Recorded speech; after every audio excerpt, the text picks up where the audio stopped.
Following the fast cancellation of the CBS drama Big Apple, writer David Milch spent the next 3 years without a show on the air. Still wanting to create something out of Stephen Bochco's shadow, most likely burned out on NYPD Blue scripts, and with a post-9/11 resolve to never write about contemporary America again, he'd later renege. Milch found himself pitching a new series to HBO. It's widely known that Milch's pitch would be set in ancient Rome, starring a centurion living during the earliest days of Christianity.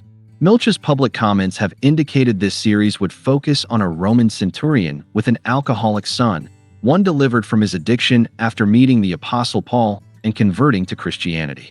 The centurion would now face a crisis of conscience. Does he pledge loyalty to this strange new belief system that saved his son, or to his emperor, who's ordered the death of these Christians? HBO's executives smiled and pointed out they already had a Rome series in development. Undeterred, Milch quipped on the spot, "What if we do it as a Western?" Though he had no deep affection for the genre, he recognized parallel themes of loyalty, faith, and justice, and relished the chance to work with horses on set.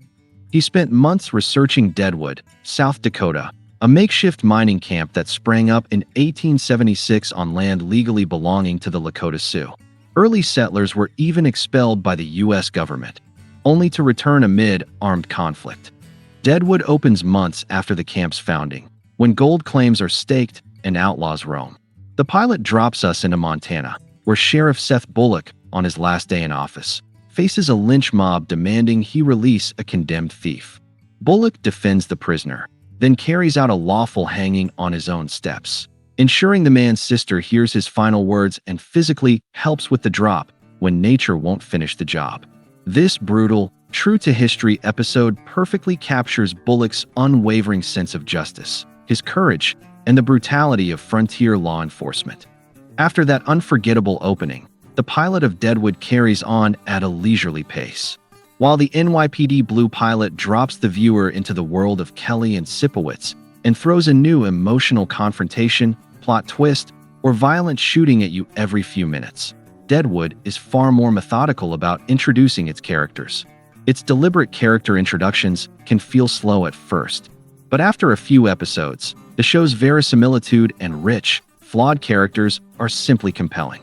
Though set in the late 1800s, Deadwood feels timeless. Greed, power struggles, faith, community, these themes resonate just as strongly today.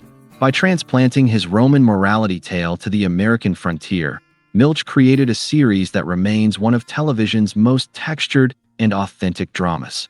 From the ruins of a canceled New York drama for the new millennium to the dusty streets of Deadwood, David Milch's journey shows how a bold pivot and a willingness to rethink setting can redefine television storytelling.